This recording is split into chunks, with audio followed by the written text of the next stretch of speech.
Swaha, Shamayantu Brahmacharina Swaha.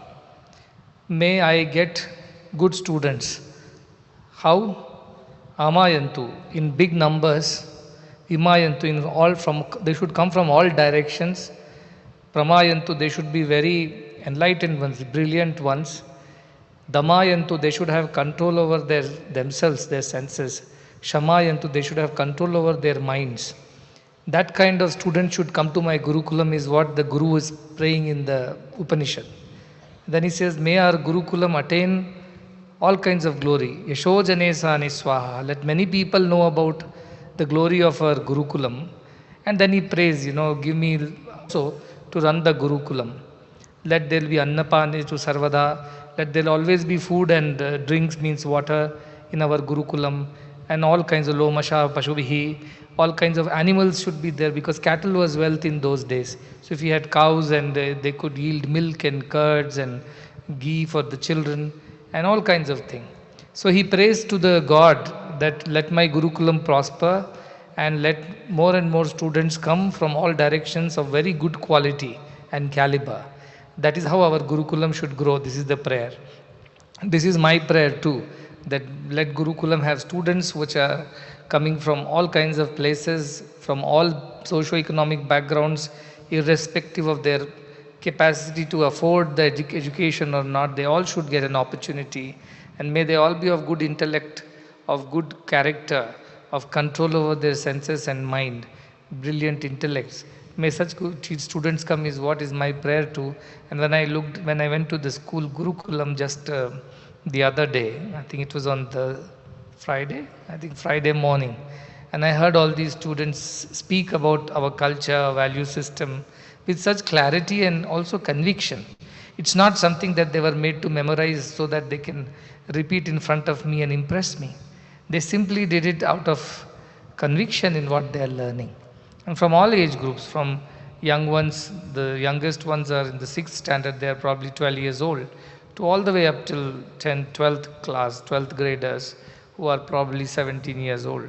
They all were speaking with such conviction. That made me very happy. And I thought I should showcase this to the rest of the campuses as well as to all the devotees. And the best time to do that is during satsang, because then I have audience from around the world. They should know what's going on, what's cooking here. So this is what is going on. These students are such beautiful, as Narsimurti said, they're gems. But all gems were at some point in time just some minerals or rocks. They needed some mining, they needed some cutting, polishing. After that they became gems. Otherwise they were pieces of rocks with no value.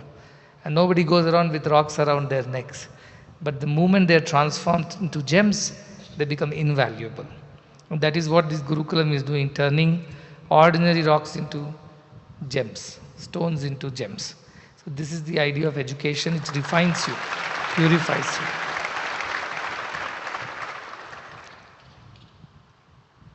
They also talked about the institutional cultural values, the 5 C's that I talk about. I was thinking, already I have taught the 5 C's of the institutional culture, because without a culture, there is no institution can survive forever. Culture of institution is nothing but the set of beliefs and value systems that people are convinced about and they practice it.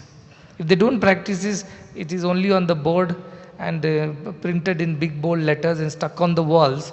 It doesn't make any sense at all. It's when they put into practice. Why they put into practice? Because they believe in it. Not because the warden told or principal told or I told or he told. They believe in these values, therefore they practice it. That's when a culture thrives. And an organization with a good culture is an organization with a soul. And only that soulful organization can survive. This is my conviction. Beyond me, you and everybody, the work should go on. And that will happen only if there is a culture that everybody practices. And that is what I am seeing slowly the change come. Of course, out of my fear at this point of time, but that's okay, as long as they practice. If they can practice it out of love for me, and even better, out of love for each other, then I think we are well set. And it is still happening. As I said, it's polishing is happening, cutting and polishing is happening. That will happen. So now I bring you the next 5 set of values.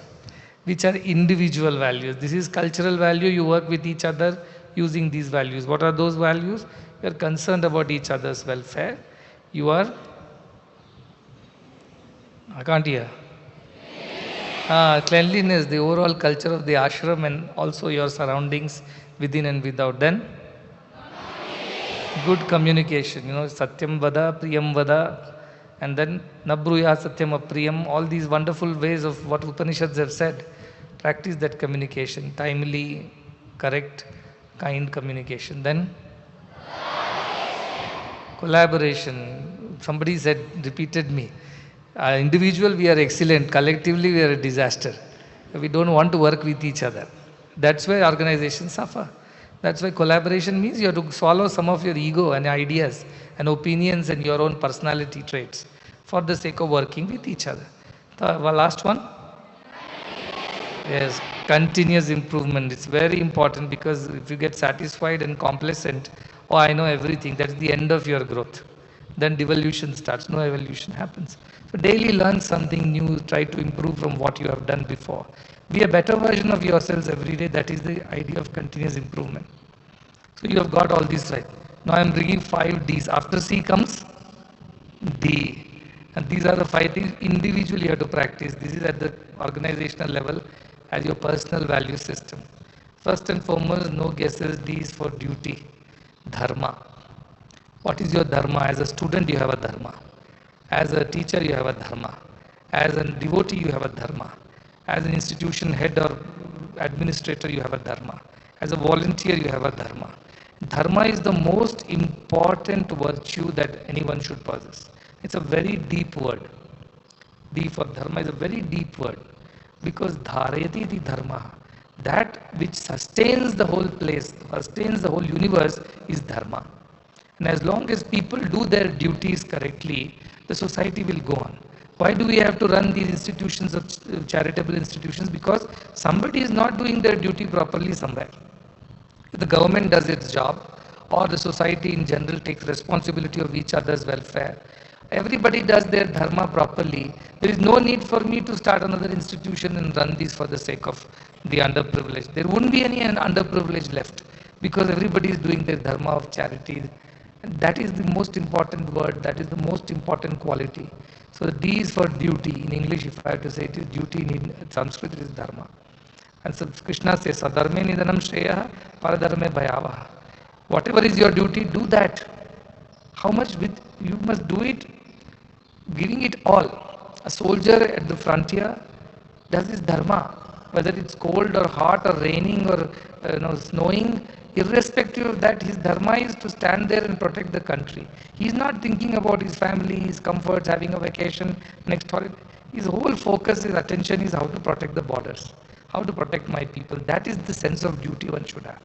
Should protect it with your life. And India is known for people who have protected dharma with their lives.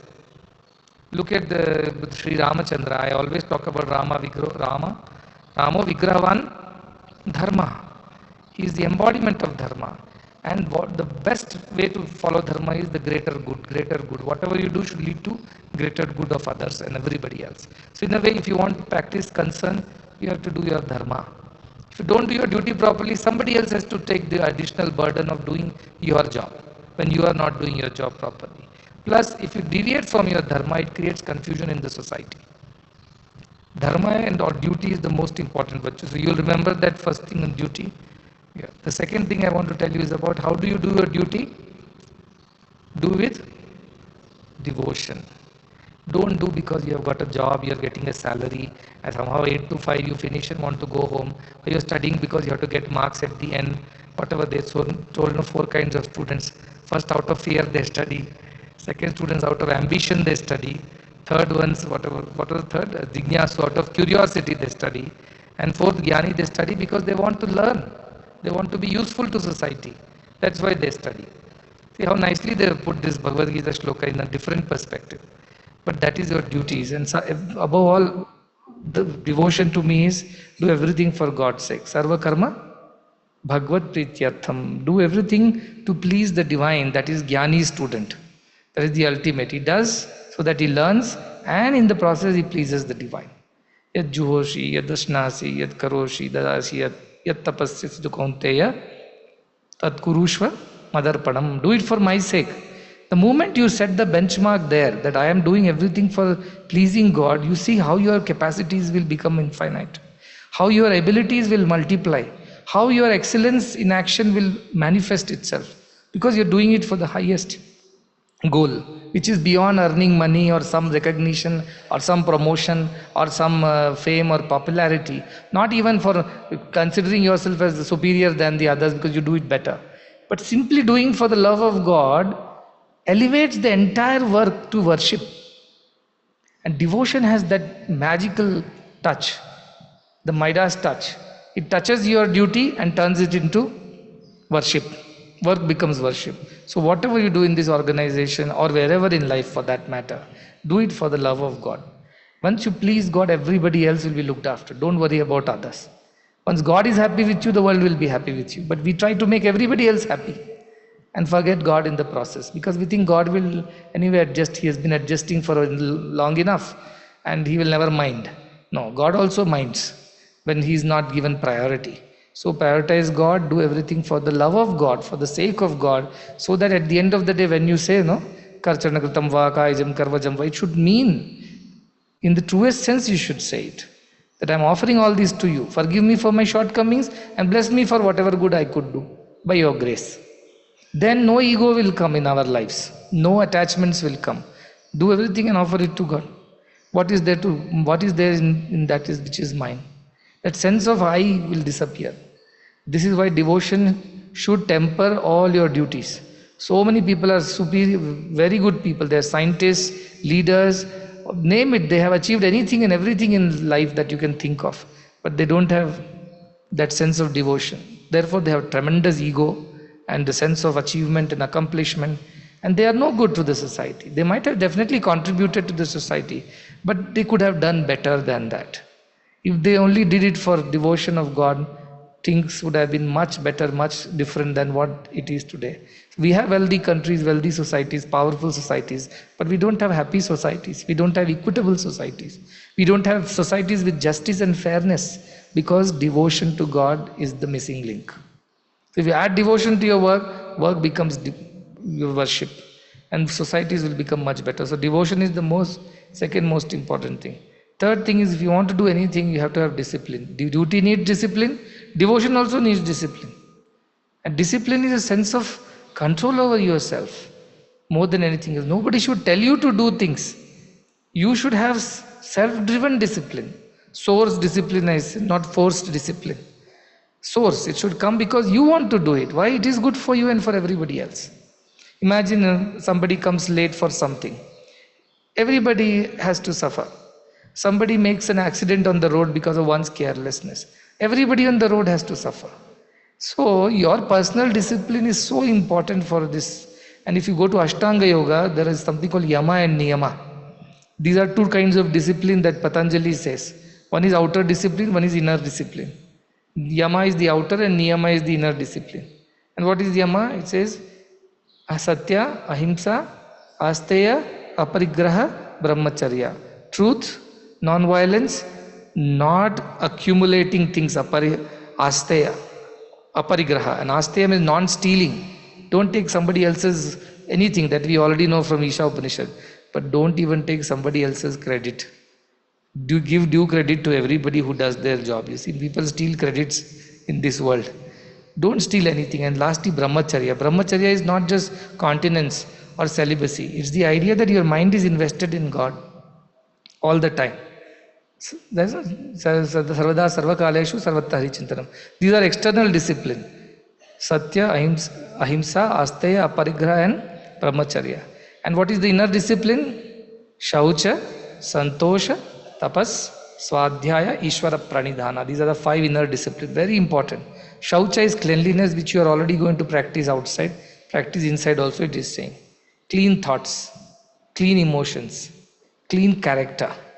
Then santosha, be contented. Sometimes competition becomes too high in our institutions for various reasons. One, you want to get better marks, you want to get on the top of the class, fine. Other, better promotion, better income. Then sometimes competition to get my attention. Do something and get my attention. Somehow you feel insecure if you don't get my attention. No, please the God within.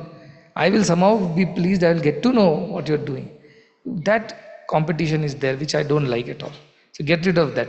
So contentment is the antidote for that. Then tapas, the burning desire to know God, and for that sake keeping yourself steady and whatever discipline is important. One day do meditation, the next day you forget. One day do bhajan, next day you forget. One day behave well, next day you behave back the same old way. This kind of inconsistencies won't help you. So tapas is consistency in whatever your pursuits are. But the highest pursuit is to know God. So that consistency is tapas. Then swadhyaya, self-study. Daily read something good. Daily listen to something good. Daily discuss something good, some elevating thought. That's why I say keep a book by your bedside, those who have a bed, or keep in your vicinity. And before sleeping, open 2 pages, read something nice or think something nice and then sleep. It really helps. Swadhyaya. Even self-study need not be a book. Study yourself also at some point. Sit with yourself and understand where you are going right or wrong. Swadhyaya, that also is Swadhyaya. So that, and finally Ishwar Pranidhana, faith and firm faith in God. Firm faith in God, not shaky faith. When things are favorable, we are all devotees. When they are not, suddenly we have lost all the faith. This place is not for me. This is not my place. I am not. All kinds of things start. That Sai Baba, Rai Baba, When you get all the desires fulfilled, you are Sai Baba. When nothing gets fulfilled, you are Rai Baba. Means you are a stone, piece of stone. That should not be our faith. Ishwar Pranidhana is the most important essence. You should have faith. Bad will happen, good will happen, favorable, unfavorable. All situations come. Bhagavad Gita, Bhakti Yoga tells me. In all situations, he is having the devotion and faith. It never loses it. So Ishwar Pranidhana. These are from Patanjali Yoga Sutra. Very important for your inner and outer discipline. Fourth one is discrimination. Viveka. Viveka means being able to discriminate. This is what is taking me towards God. This is taking me away from God. So you should be able to clearly discern that. That Nirakshira Viveka, I say. Like they say in our mythology, the swan is capable of leaving the water and drinking only the milk from a mixture of water and milk. That capabilities. That kind of sharpness and alertness. Anytime your mind tempts you, your thoughts deviate, your behavior is not in accordance with our culture, discriminate. This is not right, this is not right.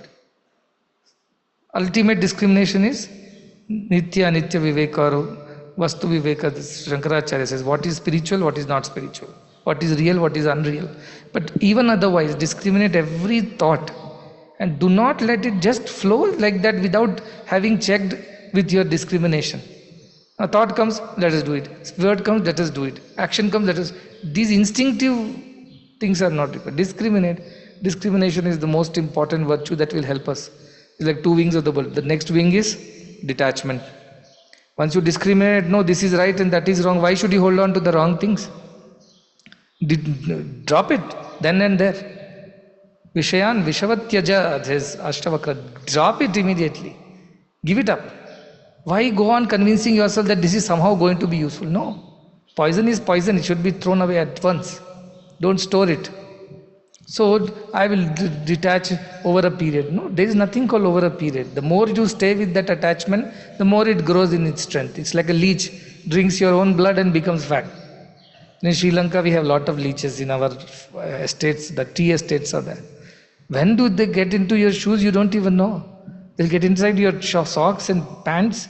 And after a while, when they have actually had their nice meal, you feel, little dizzy. That's when you realize that one leech was all the way there and sucking all the blood out of you.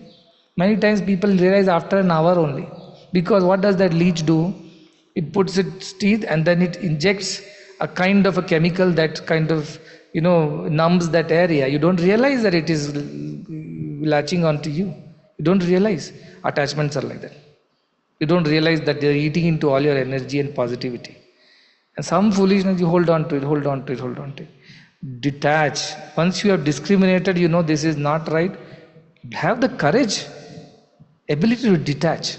So 5 Ds is what I am asking from individuals now. Collectively you do 5 Cs. Individually 5 Ds. First, your sense of duty should be the uppermost. If I haven't done my duty today, I don't get sleep. You may think I just go back and happily sleep off. No, if I feel in any ways I have fallen short of my duty today, I am not at peace. You may say you are a Brahmagyani. Somebody wrote to me recently, in your book you have written all these kinds of, should you avoid all that? One dark night of the soul I have written about. They said, no, you are supposed to be Brahmagyani. People will get confused. How can Brahmagyanis get such a sorrow or sadness? I told Brahmagyana does not mean you are immune to all kinds of things. You are not emotionless kind of a person. You are sensitive. In fact, you are more sensitive than others. But you have the capacity to stabilize yourself, steady yourself very quickly. You may fluctuate, but you come back to that steady state very quickly. See, only Brahmagyanis who don't have anything to do with the world, hiding in the Himalayas, alone can stay without emotions or without any fluctuations. All others who are engaged in the world will have to go through the motions of the world, but with a sense of distance and detachment. So the idea is that these 5 qualities that I talk about are basics. Duty, your sense of duty should be there. If you have not done your job today, and what is duty? I will say, give more, take less. When you should feel in your heart, yes, for all that I take from the society, be it salary, be it an opportunity, be it a little praise or some wisdom, I have given more than what I have taken. That sense should be there of duty in you. If you have taken more than what you have given, then that's no duty at all. Then students will ask, how can I give more than what I have taken? So today you study well, use your opportunities well, work hard. Tomorrow you can give more than what you have taken from the society. In the final analysis, it should always be, you have always given more to the society than what you have taken from it. Some people develop this idea. I was talented, so I got this job, I got my income, it's because of my own efforts. This is all foolish way of thinking. Somehow you got lucky that you never fell sick, you could go to office every day, suppose you got a heart attack or a stroke or something, or accident on the way. You couldn't have earned that money despite all your skill, knowledge, talent. And there is a greater force at work. Being grateful to that and giving more than you take is also a part of your duty. And do everything with devotion only. See, if devotion goes out of this system, however effective, efficient social service organization we become, it's all dry. There are enough NGOs without devotion to God. They also do good job. But do they benefit in the process? Do people benefit? Maybe socially, yes, but spiritually, no. Somebody asked me in one of those sessions, question answers, they asked me, Swami, is it okay if we don't have faith in God, yet we are doing good to the world? Should we not be okay with that? Why should we have faith? A lot of people are atheists, but they're very good people. Then I said, Jagat Hitaya will happen, but Atmano Mokshartham won't happen for them. They may be able to serve the society, but have they redeemed themselves? No. They will be born again, go through the same cycle. Even if they are good, as in our Upanishad say, good will go to heaven, enjoy there, and then come back again to the earth. But they will never be fully redeemed. Therefore, they also need to have devotion for God. Plus, doing good and not having faith in God can lead to one very sticky kind of ego. Very difficult to get rid of. The ego of being good. I am superior, I am better than all these selfish fellows around me. It's a very terrible ego. You cannot get rid of it. That ego is even more dangerous than having the ego of being a bad person. So devotion to God will take away all your ego. That's why devotion. Sense of discipline, as I mentioned already, inner and outer. You have to go back to the Patanjali's 10 discipline rules, follow it for yourself. And discriminate all the time. See, as students, you have small discriminations to make. Should I speak now or should I not? Like somebody said, don't speak unnecessarily. That's a discrimination that you have practiced. You are tempted to say, don't say. That's it. You have to practice discrimination and detach yourself from this idea. See, discrimination without detachment is no use. All people are wise only. They all know what is wrong, what is not wrong. Janami dharmam nachame vritti. I cannot follow dharma. I know what is dharma. Janami adharmam nachame nivritti. I cannot get rid of what is wrong. I know what is wrong. So what's the point? I will ask them. You are even worse because you knew what is right and wrong, still you didn't do it. Somebody did not know, he did it wrong, innocently, ignorantly, forgivable. You knew and still you are doing wrong, that's even worse. Janami dharma. So this sense of discrimination should be in all. And everybody knows why. This one little conscience is there, inside it pricks. You have to listen to that. It's a small whisper that comes to you when you are doing something which is not in line with your spiritual purpose. But we often tend to ignore it and somehow use so much of logic to shut it off. No, no, because of this I must do this. Because of them I am doing this. I am doing, after all, this is also selfless. But deep down there is a desire or selfishness. That time when your conscience whispers, don't shut it off, don't strangle it. Listen to it. It's only a, what you call, it's a fraction of a second in which you can make or mar the situation. That moment you listen to conscience, everything goes right. That moment you don't listen, everything goes wrong. So that is the difference between ordinary and the extraordinary people. They have the discrimination, they listen to conscience, and then and there they are able to detach. I'm not saying you can do it on the day one just like that. Everything takes time. But the more you practice discrimination, detachment on a regular basis, the stronger you get at it, the better you get at it. And these are not some new things I'm telling, these are all I've spoken many times. But just to put it in perspective, what are those 10 values I expect everybody to practice? 5 of those cultural values, which is organization, and 5 of these are individual cultural values. These are individual culture. You have a very strong sense of duty, you are here to do your dharma. And whatever it takes, whatever sacrifice you must make, you must be ready to make to do your dharma. Running away from it is no point. Do it with devotion. Don't do it for the sake of others, do it for God best. And you will do it right. That will be perfect action. And discipline is required to do both the two above. As I mentioned the other day, Michael Phelps, who has won the maximum number of, I think, golds in Olympics for swimming, he went through a bout of depression.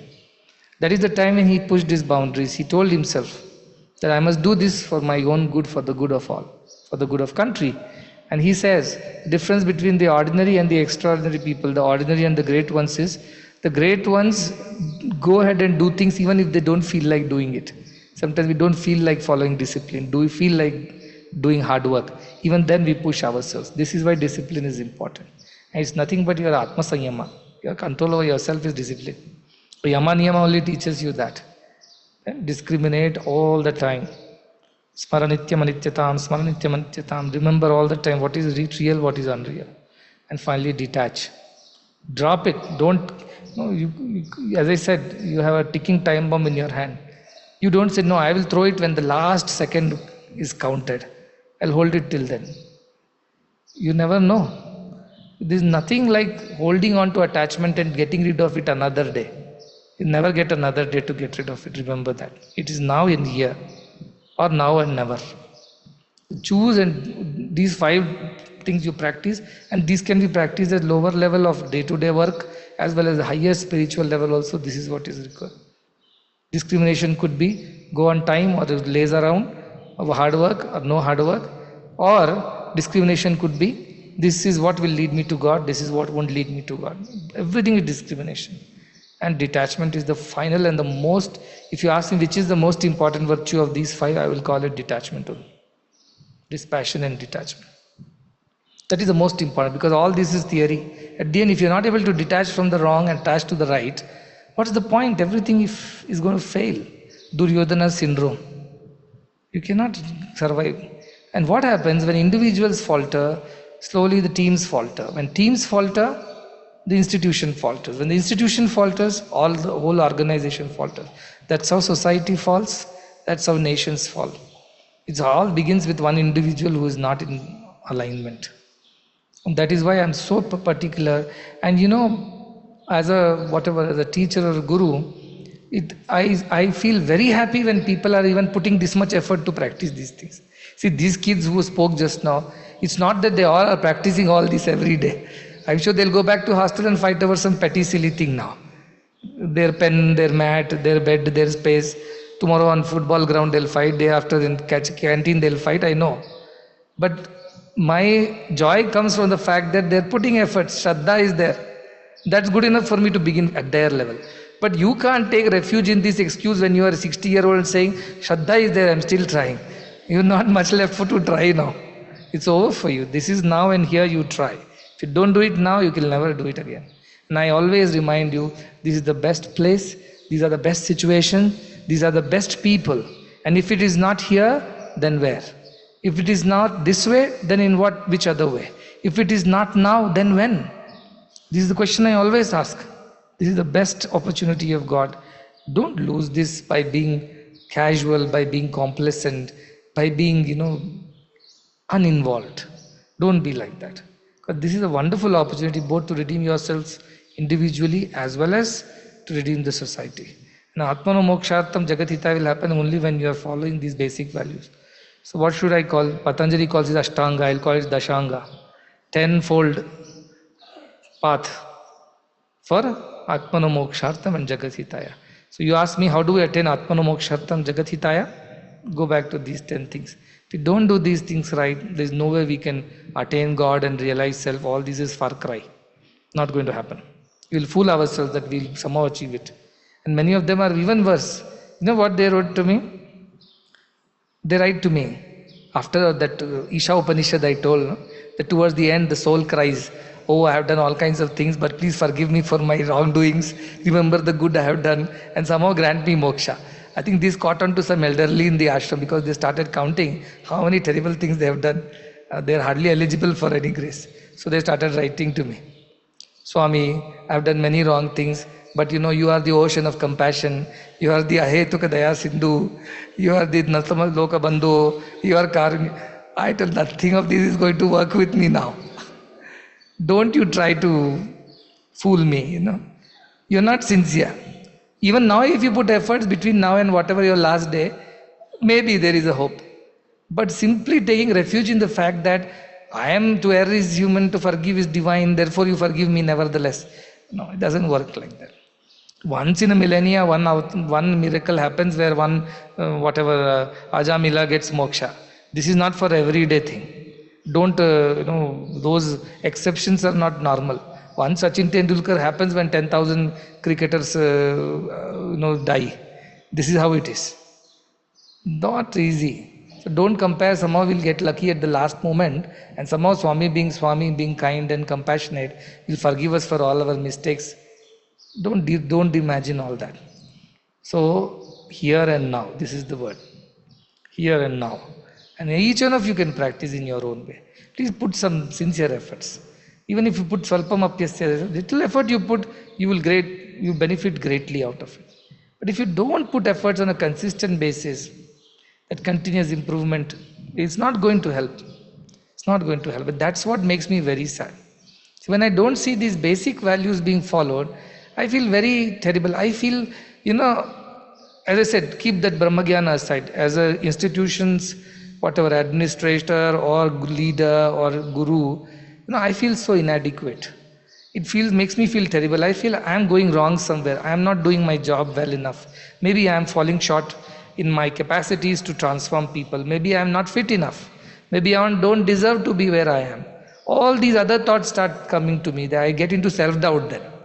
Because I don't see transformation, then I start worrying, must be wrong with me because 100 people cannot go wrong. If 100 also are not getting transformed, means something is wrong with me. I am incapable. See, that makes me doubt myself. And that I feel, I question myself whether I am fit for this role. And how can you create that situation, Then somebody has to come and console, like Vasishta has to console Rama or somebody, or Agastya has to console Rama. Don't worry, you are good enough. No, things are not right now, but it will be okay. Don't bring me to that situation when I doubt my capacities. So I really wonder whether it is real, is it all going to happen, or am I just fooling myself and everybody around, saying that Brahmagyana is possible here and now. Then I start wondering whether I am a Brahmagyani in the first place. Should not become ande neva niyamana yatandaha. Should you create such doubts in me is my question. After all this, then I look around. In fact, what happened 2 days back, I was really got into self-doubt because I didn't see my expectations were there that things would progress at this pace. But I see do ek pag aage, do pag piche, it goes back and forth with people. Then I wonder whether everything is right, it's going to happen. Then I got into self-doubt. I went for a walk quietly when everybody had gone to sleep or rest. I was walking round and round around the hills there. And then I sat down in a corner and then I thought to myself and called these gods. The gods are a big counselors for me. So they come when I really want them. So I called and told, do you think all this is achievable? Do you think all that we are doing is real? All this is going to happen. Sometimes everybody needs a little reassurance, you see. And then this God is there, he is Vanadevata. He comes with such humility, folded hands. He knows whom he's talking to. Sometimes we don't know people's value, we don't respect them. But they know. So they come and they're telling me, he was talking to me, he told, no, you are capable of it, you are capable. He's assuring me that you are capable. Don't doubt yourself whether this is possible for you or not. Because it seems like a task is insurmountable. And then I don't see the progress happening at a pace that I expect. Now we can always drag ourselves on the spiritual path. But I am somebody who expects things to happen at a certain pace. You can't take forever. And everybody has limited time on earth, right? Nobody can ever have all the time. So do it when the time is still there. That is where I was pushing everybody. And sometimes somebody advised me recently, your problem is that you are perfectionist, that's why you get very angry. Be Haram say, you'll never get into all these issues. This is somebody is advising me, imagine what a bad advice. Your sense of perfectionism is the cause of your sorrow, they told me. I told, so what should I do? Give up. I am here telling yoga, karma, sukha, kaushalam and all these, and then I give up saying that don't worry, it's okay. No. If I give up, then everything will fall apart, right? Sutraiva Manigana. He is the one who holds all the gems together, like the thread that goes through all the pearls. Then, if the thread snaps, the whole necklace of pearls will fall apart. So the thread has to hold on to it. And that job is difficult when each pearl wants to do its own thing. Then you cannot hold on to each other. That is why I want you to help me. How? By practicing these values. Then I can keep the place together. I can hold on to everybody together. And together we will be beautiful. But if each one of you reacts differently, responds differently, it's very difficult for me to hold on to everybody. You see, loss is mutual. It's not your loss or my loss. It's a mutual loss. When whatever necklace snaps and falls apart, everybody has lost. The thread has also lost its value and meaning. The pearl also has lost its value and meaning. So let us not be like that. That is why Mahavid Vishavahai. Don't be trouble to each other. That's what Guru and Shishya pray. And whatever I have taught you, Sahana Bhavatu, Sahana Bhunaktu, Sahaviryam Karvavahi, Tejasvinam Adhitamastu. Let all that knowledge remain in our memory. And Ma Vidvishavahi. Let us not cause sorrow to each other. I don't like being rude and harsh. It's not my true nature. It's a deviation from my original self. My natural way is to love and to forgive. But sometimes I have to, also do the role of disciplinarian. And that requires a lot of artificial, things to do, which is not in sync with me. So if everybody does their job and do their dharma out of bhakti, with discipline and practice discrimination and detachment, why I have to worry, why anybody has to worry? So this is why everybody's spiritual growth is important. It's not enough if I have grown and you have grown and all others are left behind. No. For me, everybody is in the boat, everybody must cross. And everybody must row the boat. Like Kerala boat races, you see. Everybody rows. Everybody pulls the weight. Don't depend on others that way. So put efforts. And prayatno videha. Keep putting effort. There is no second way of doing things. There is no substitute to hard work. It applies in the material world, so also it applies in the spiritual world. Keep putting efforts. And that effort will get definitely blessed by a lot of grace. You will draw much more grace, disproportionately much more grace than your efforts. But if efforts are not sincere and not consistent, most importantly, it doesn't make sense. I think last 10-15 days I have been having hot and cold days. One day is good, one day is bad for me. This Friday was good when I met these students, because I saw the value system, the culture. That was one of those silver linings in the dark cloud. Otherwise, one day something happens which goes bad, one department troubles me, some individual troubles me, some issue happens, again I go back to the hot days. So I've been going through this for quite a few days right now. And therefore I felt that no, something more is missing. Something more has to be put in place to make sure that my hot and cold days don't happen. I have an equanimous existence. That is, for that all are responsible. I am responsible, of course, first, but equally everybody else is responsible too. Remember that and put those efforts, and I would definitely give opportunity for somebody else to speak like this some other day when they have imbibed it. when they have assimilated it. Otherwise, words will be empty. That was no use to me. These children have understood, imbibed, they have tried to practice, and then they have come and spoken. Therefore, I was very pleased, and this is the joy of a guru. Yashojanesan is Swaha. Let good happen, let nobility happen, let the whole world know such good thing is happening. Let our institution grow in its glory. This is the prayer of the Guru. May such prayers in this Siddha Sankalpa Bhumi be fulfilled only with the collective effort of Guru and the Shishyas. That is why Sahana. Let's together do everything, and then only there will be Shantihi, Shantihi, Shanti. Then only peace within, without, in me, in you, in the whole universe will happen. So with this prayer I conclude. Please pay attention and go and think about it.